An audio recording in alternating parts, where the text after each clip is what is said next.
Very good morning and welcome back in the class of Simplifying Mathematics. Today we are going to start with assignment problems. Assignment problems, also known as assignment model. So this is an application of linear programming problems, or we can call it as a special case of transportation problems. Now starting with the basics of assignment problems. Assignment problems are special case of transportation problems in which the sources are the assignees and destinations are the tasks, and our objective function is to assign these sources to equal number of destinations so as to achieve our required objective function either of maximization type or of minimization type. So that is what called an assignment problem. So now these sources, so these are called as what? Assignees to whom some task is to be assigned, and these destinations, so these are the required tasks which are to be given to these sources or assignees. Assignees and tasks are of different types. So assignees can be workers, it can be jobs, it can be classes and so on. So what type of tasks can be assigned to these assignees? So to these workers we can assign the jobs. To these jobs we can assign the machines. Similarly to these classes we can assign the rooms. So let us take an example in which there are n sources or n assignees and there are n number of tasks or n number of destinations. Now what is C11? To C11, this is the cost of assigning this task to this assignee. So what is C11? So C11 is the cost of assigning this task to S1. So similarly C12 is the cost of assigning this task to assignee S11. So it can also be the time, what is the time taken by this task by this assignee, so that time can also be given to you. So what else can be given? So you can also be given the profit. If this task is given to this assignee, then what is the profit? Now looking at supply and demand of these sources and destinations. So supply is also one for all the sources or assignees, and requirement or demand for all these destination or tasks, this is also one. So this means what? This source, so this can be given to either this destination or this destination or this destination. Similarly, this task or destination can be given to either this source or this source or this source.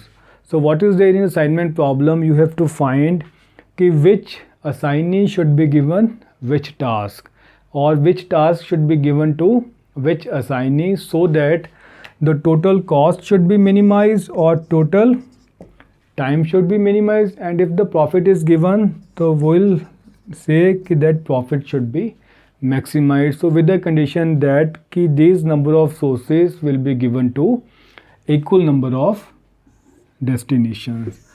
So this is the main condition or assumption in assignment model. Next are assumptions in assignment problem. The first assumption is number of assignees and number of tasks that should be same.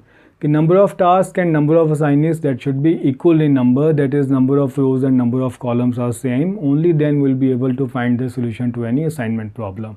Second is each assignee is to be assigned to exactly one task. So this means what? No two tasks can be given to one assignee.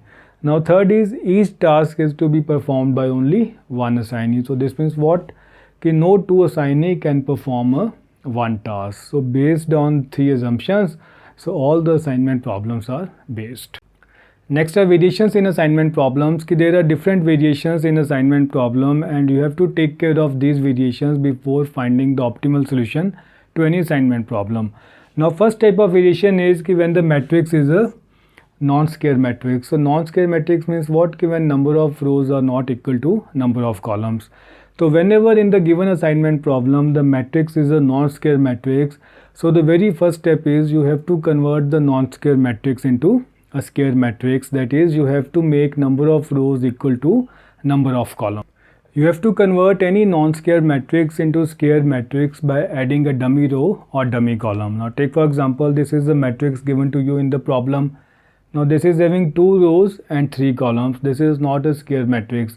So what will you add? You will add a row or column. So we will add one row, and that row will be called as a dummy row. So dummy row means what? कि in this row the cost of assigning this row to these tasks, so that will be what? 0. So we'll assign the 0 cost in this row so that it won't affect the final solution. So similarly, if the matrix is of like this, in which the number of rows are 3 and columns are 2, so what we'll do, we'll add a dummy column. तो हम यहाँ पे क्या add करेंगे, तो we'll add a dummy column in which the cost of assigning these tasks will be what? 0, so that the final solution won't be affected.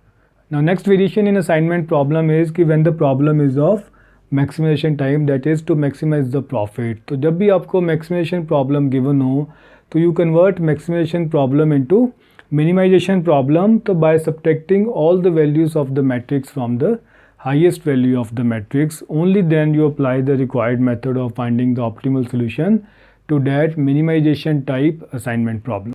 Now next variation in assignment problem कि when the restrictions are given on the assignment. So restriction means what? कि when one particular source cannot be assigned to some particular task due to any of the reason, maybe due to cost reasons, maybe due to technical reasons, or any other reason. So now consider this assignment problem in which there are 3 sources and 3 tasks. The cost is given to you कि if those sources assigned this task, then cost is what? 2 rupees. Now hyphen, now this dash, so this means what? कि there is a restriction. This task 1 cannot be assigned to task B. Similarly, task 2 cannot be assigned to task C. So whenever a restriction comes on in the problem, so what you have to do, you have to assign a very large value equivalent to infinity at these restrictions. So we'll assign a very large value equivalent to infinity, so before finding the optimal solution to that assignment problem. In the next topics, we are going to take some numericals. So based on all these variations, so from there you will be able to learn how to find the optimal solution to any assignment problems in which these type of variations are given. Thank you.